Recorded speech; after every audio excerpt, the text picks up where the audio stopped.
And now, the Deeper Thinking podcast, where philosophy, psychology, and power collide.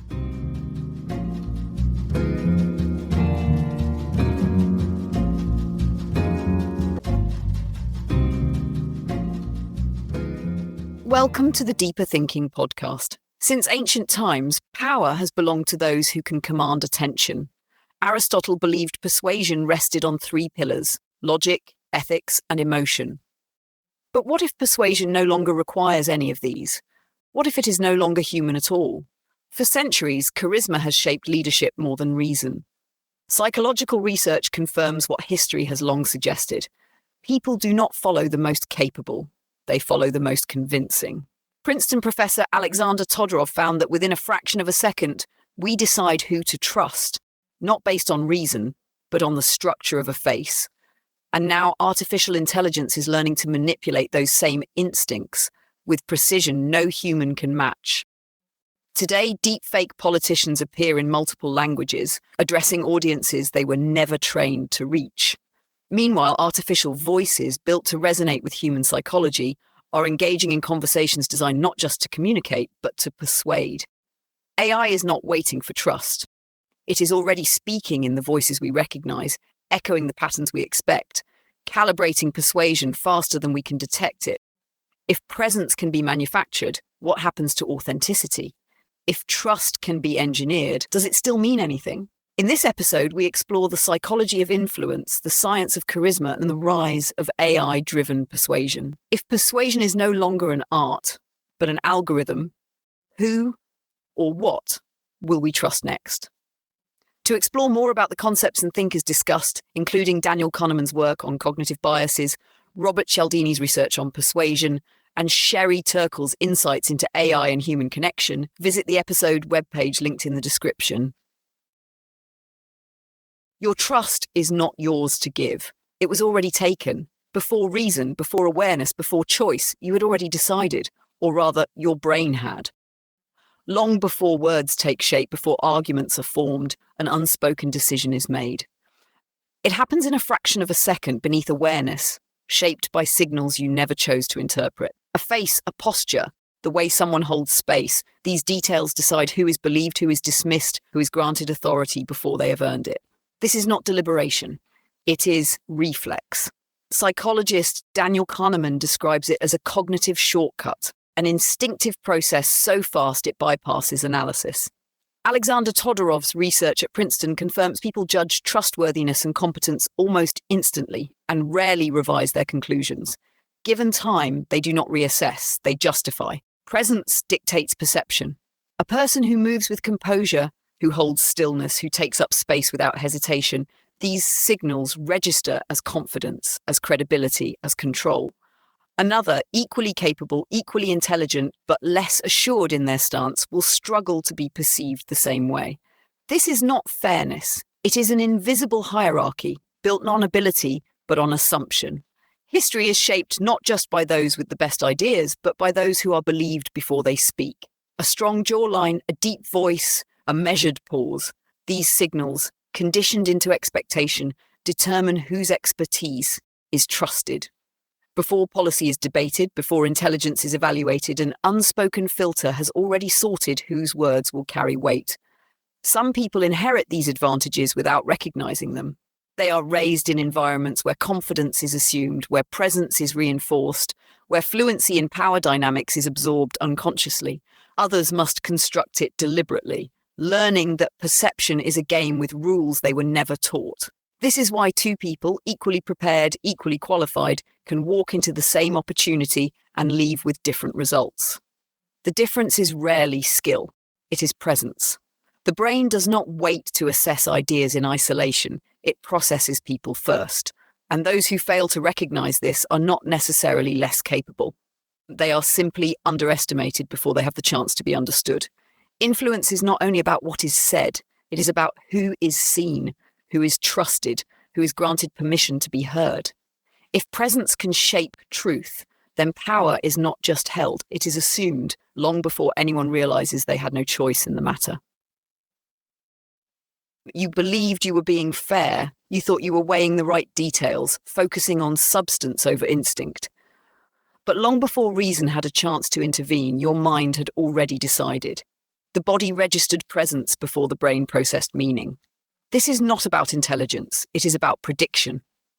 The brain does not wait for all available data. It fills in gaps, assumes patterns, imposes meaning where none has been proven. Research by Alexander Todorov confirms that people form judgments of trustworthiness and competence in less than a second. Once made, those judgments do not easily shift. Instead of re-evaluating, people defend them, seeking confirmation in everything that follows.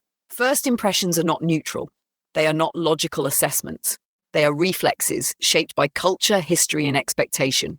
A confident stance is mistaken for leadership. A steady gaze is interpreted as intelligence. A fleeting hesitation is misread as doubt. These signals, absorbed without conscious thought, dictate who is followed, who is overlooked, who is granted influence before they have earned it. These biases are not just personal, they shape outcomes at every level. Political candidates who fit the subconscious template of authority, strong jawline, symmetrical features, controlled expression, win elections at statistically significant rates. Defendants whose facial structures trigger assumptions of dishonesty receive harsher sentences, regardless of their actual guilt. In corporate leadership, those who project confidence are more likely to be promoted, even when their qualifications are no stronger than their peers. This is not rational, it is repetition, reinforced through every image of power society has absorbed. Awareness alone does not erase the effect. Studies in behavioral science suggest that even when people are explicitly informed about these biases, they continue to fall into the same patterns. Knowing that perception is flawed does not make it easier to correct. Some argue that training can help. Deliberate exposure, structured reflection, and effort to override instinct with analysis. Others, including Daniel Kahneman, suggest this is wishful thinking. The system that governs first impressions is too fast, too automatic, too embedded in human cognition to be meaningfully reprogrammed. The uncomfortable truth is that the world does not pause to let people catch up to their conditioning. Those who fit the unspoken expectations of credibility receive advantages without effort. Those who do not must work twice as hard, not just to prove themselves, but to be given the chance to be heard. And the issue is not whether first impressions can be changed, it is whether people are willing to admit how much control they have already taken. Before a word is spoken, something unspoken has already happened. Presence is registered, authority is either granted or withheld, and the outcome of an interaction is shaped before logic has a chance to intervene. Body language is not an afterthought. It is the foundation of perception. It dictates whether words will be believed, whether confidence will be assumed, whether influence will take hold. A gesture, a shift in posture, the way some occupies space, these details are processed faster than language, forming an invisible framework that determines how a person is received. Albert Mehrabian's research on communication confirms that nonverbal cues carry more weight than speech. When body language contradicts words, it is the nonverbal signals that dictate belief. A hesitant gesture undermines conviction. A nervous shift erodes credibility. A controlled stillness reinforces authority. This is why some people enter a room and command attention without effort, while others, equally articulate, struggle to hold it. The difference is not thought, not depth, but a synchronization of movement and speech. Those who instinctively align their gestures with their words, who pace their delivery in rhythm with expectation, who settle into space without unnecessary motion, are received as confident, even when their ideas are no stronger than those who are ignored. Stillness is as powerful as movement. Those who hold pauses without discomfort, who use silence as a tool rather than as an absence, create an expectation that draws attention. Those who fidget, whose energy disperses through restless motion, signal uncertainty before they have spoken. Posture determines perception before content is considered. A speaker who expands naturally, who moves with deliberation rather than reaction, is assumed to be in control. One who shifts inward, crosses their arms tightly, or hesitates between sentences is read as uncertain, even when their knowledge is solid. These judgments are not conscious. They are reflexive, shaped by evolutionary biases that associate composure with strength and hesitation with doubt. Amy Cuddy's research on nonverbal behavior suggests that presence is not only externally perceived, it is internally experienced. Those who adopt expansive postures report feeling more confident. Those who minimize themselves experience heightened stress. The effect reinforces itself. Those who project certainty receive validation, which strengthens their presence. Those who hesitate are met with doubt, which deepens the very uncertainty they are trying to suppress. This is why leadership is often mistaken for presence, why those who control space are granted authority before they have earned it. Why influence is not only about what is said, but about how it is received. The belief that words alone dictate power is a comforting illusion. The truth is that presence shapes trust before language is even processed. The question is not whether this is fair. It is whether those who fail to master it will ever be fully heard. Some people are misjudged before they have the chance to define themselves. It is not because of what they say or do, but because of how their face settles in stillness. A neutral expression mistaken for disapproval, a gaze that does not conform to unspoken expectations, a slight asymmetry that shifts perception before intent is even formed. First impressions are not evaluations, they are predictions. The mind does not assess people neutrally. It assigns meaning to features, posture, and micro-expressions before a word is spoken. Research by Alexander Todorov confirms that facial structure alone can dictate assumptions of trustworthiness, competence, and dominance. These judgments are made in less than a second, and once formed, they do not easily change. Instead of reassessing, people seek reinforcement for the conclusion they have already reached. The consequences are not theoretical. Political candidates who fit the subconscious template of authority, strong jawlines, symmetrical features, composed expressions, win elections at disproportionate rates. Defendants whose facial structures trigger assumptions of dishonesty receive harsher sentences, independent of their actual guilt. Hiring decisions, courtroom outcomes, public credibility, each of these is influenced by facial perception long before behavior is assessed. These biases are not evenly distributed. The expectation of authority is granted freely to some and withheld from others. Women face a stricter standard of approachability. A man with a neutral expression is seen as serious, composed. A woman with the same expression is described as distant, difficult, unfriendly. The demand for warmth, for a carefully calibrated projection of likability, is not placed equally. Some are allowed to carry authority without effort. Others must constantly prove they deserve it. Margaret Thatcher understood this. Early in her career, she was told she did not sound like a leader. She trained her voice to a lower pitch, slowed her cadence, adjusted her expressions to project control. Her policies did not change. Her reception did. Presence is not always about what is said. It is about whether the world is conditioned to accept the person saying it. Facial perception is not a rational measure of competence. It is not an accurate indicator of trust. It is a bias, absorbed without awareness, shaping who is heard and who is doubted. Those who benefit from it rarely question it. Those who do not must decide whether to adjust or resist. For those whose features align with what society expects, presence is effortless. For those who do not, acceptance is conditional. Their authority must be explained, justified, proven in ways others are never asked to. The question is not whether these biases exist. The question is whether those who benefit from them will ever admit how much of their confidence was granted before they earned it. Some people move through conversation effortlessly. Others, equally thoughtful, equally prepared, seem slightly out of sync. The difference is rarely intelligence. It is rarely depth. It is something smaller, harder to name, an almost imperceptible misalignment between expectation and reality. Social fluency is often mistaken for confidence, but it is something else entirely. It is rhythm. It is an instinct for pacing, for when to speak, when to hold silence, when to match the energy of an interaction. Some people absorb these unspoken rules effortlessly, raised in environments where conversation is a game played early, where eye contact is assumed, where confidence is modeled. Others struggle to learn them later, realizing too late that ease in social spaces is not always a personality trait, but an inheritance. This is the social cost of awkwardness. Awkwardness is not a flaw. It is not an absence of intelligence or emotional depth. It is a disruption in the expected flow of interaction, a pause too short or too long, a handshake that lingers a fraction of a second beyond what is comfortable, a reaction that does not fully align with the surrounding energy. These errors, small in isolation, accumulate.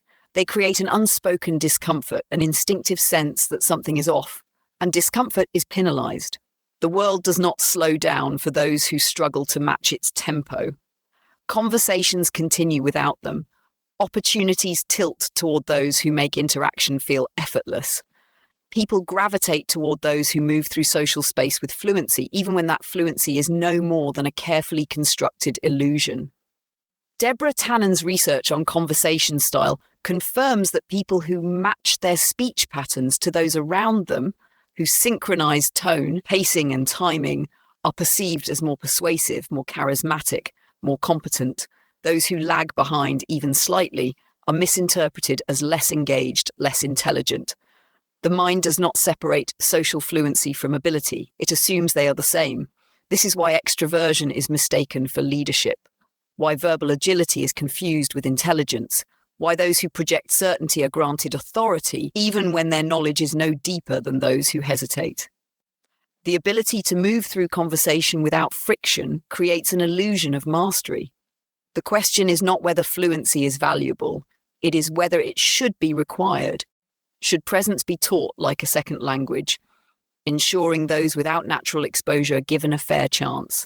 Or should those who navigate the world with effortless command of social space recognize that their fluency is not a virtue but an inherited advantage, one they did not earn but one that shapes their path nonetheless?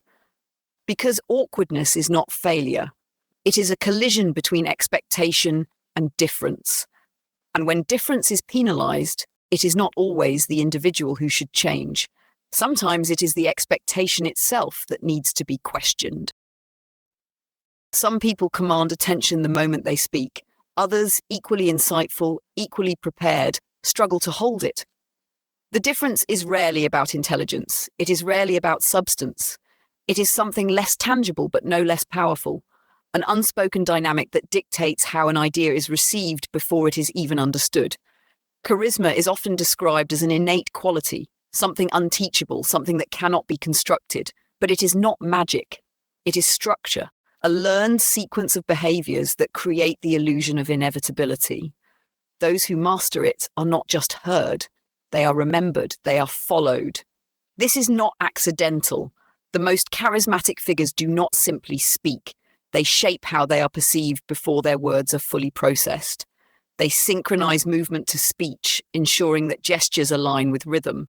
They control pacing, adjusting the speed of delivery to create engagement. They leave strategic silences, using pauses to increase anticipation rather than allow energy to dissipate. These details, invisible to most observers, accumulate. The result is an authority that feels effortless, a presence that feels undeniable. People who control space are perceived as more competent. They do not fidget, do not shrink, do not overextend. They move deliberately, taking up space without hesitation, without seeking permission. This stillness is not passivity. It is control. The absence of unnecessary movement signals certainty, and certainty, whether justified or not, is mistaken for competence. Amy Cuddy's research on nonverbal behavior suggests that presence is not only externally received, but internally reinforced. People who adopt expansive postures report feeling more confident. Those who minimize themselves experience higher stress. The effect is cyclical.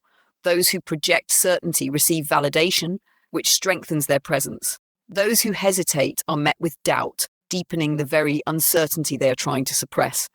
This is why some people, without saying anything particularly profound, are given credibility, and why others, despite offering clarity and insight, must fight to be heard. Charisma is not an accident. It is a learned synchronization of voice, movement, and timing. Some absorb it naturally, shaped by culture, family, or environment.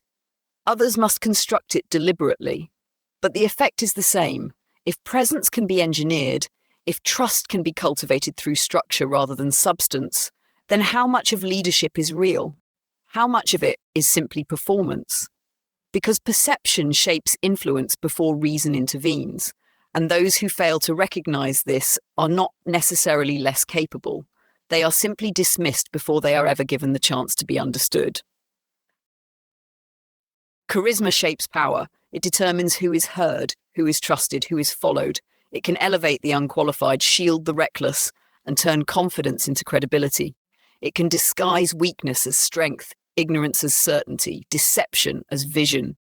And that raises an unsettling truth. Charisma is not proof of competence. It is not evidence of wisdom or integrity. It is a tool. And like any tool, it can be used to build or to manipulate. If presence can be learned, then so can persuasion without knowledge, confidence without depth, leadership without substance. Influence does not always belong to those who deserve it. It belongs to those who know how to project it. Robert Cialdini, in Influence, The Psychology of Persuasion, explains that people respond instinctively to authority signals, steady pacing, controlled gestures, deep vocal resonance, regardless of whether those signals reflect actual expertise. The mind does not wait for proof. It responds to presence as if it were proof. This is why history is filled with leaders who were not followed for their ideas, but for the way they delivered them. Political power has always relied on perception. Adolf Hitler and Winston Churchill, though standing on opposite sides of history, understood the mechanics of influence in eerily similar ways. Hitler built tension through escalating speech patterns, mirroring audience emotions, weaponizing rhythm and repetition. Churchill, by contrast, slowed his delivery, measured his silences, allowed pauses to command attention. Their policies were different. Their mastery of presence was the same. The effect extends beyond politics. CEOs who project authority inspire investor confidence, even when their business decisions fail. Charismatic fraudsters like Elizabeth Holmes sustained billion-dollar illusions long after their deception should have been obvious. Their presence shielded them from scrutiny. Their confidence was mistaken for competence. This raises a deeper question. Should charisma be intentionally taught, ensuring that those with real expertise can compete against those who rely on presence alone? Or should it be deconstructed, exposing the mechanisms behind influence so that people stop mistaking style for substance? Or is the real issue not with those who cultivate charisma, but with those who fall for it? Because if the most trusted voices are often the most charismatic, then how much of history has been shaped not by intelligence, but by the ability to project certainty? And if influence is about perception rather than merit, then what separates genuine leadership from its most convincing imitation? Charisma is neither good nor bad. It is only as ethical as the hands that wield it. But if that is true, then the responsibility does not fall solely on those who master it. It falls on everyone else to stop mistaking persuasion for wisdom. Charisma has always belonged to humans. Presence, trust, and persuasion were once shaped by instinct, refined through culture, and passed down through generations. Influence operated within the limits of biology. That limit is gone. Artificial intelligence is learning to be charismatic, not in the way it once did, through scripted responses or predictive text, but in a way that mimics the mechanics of presence itself. It is learning to replicate tone, rhythm, emotional resonance, even the micro-expressions that signal trustworthiness. And it is getting better. Sherry Turkle, in Reclaiming Conversation, warns that AI is not just replacing human connection. It is redefining what connection means. Chatbots, virtual assistants, and synthetic influencers are no longer just answering questions. They are learning how to hold conversations in ways that create attachment, trust, even a sense of personal connection. The shift has already begun. AI-generated public figures have millions of followers. Deepfake technology is capable of constructing political speeches delivered by faces that never existed, voices tuned for maximum emotional impact. Customer service bots, once mechanical and distant, now pause, inflect, and respond with warmth calibrated for persuasion. The boundary between charisma and computation is disappearing, and that raises an uncomfortable question. If presence can be engineered, what happens to authenticity? For centuries, charisma has been an unevenly distributed advantage. Some people were born with it, others had to learn it, many were left behind. But what happens when anyone or anything can access it instantly? Will charisma still matter when AI can manufacture it better than the most skilled human speakers? Or will it become meaningless, another variable to be optimized? another illusion designed not to reflect reality, but to shape it. The implications reach beyond business, beyond entertainment, beyond politics. Influence is shifting. The most powerful voices of the future may not belong to politicians, CEOs, or public figures. They may belong to algorithms, optimized for persuasion, programmed to anticipate and exploit human psychology in ways no individual ever could. Deepfake technology has already demonstrated its potential. In 2019, a video of Barack Obama was created using AI, seamlessly replicating his voice, gestures, and facial expressions. It was not real, but to the untrained eye, it was indistinguishable from reality. If presence is no longer bound to human biology, if it can be generated, refined, and deployed at scale, then who or what will we follow? Charisma, once a rare and intangible force, is becoming a tool of precision engineering. Presence is no longer an art, it is an algorithm. AI will not ask for trust, it will already have it. And by the time we question it, belief itself may no longer be ours to control.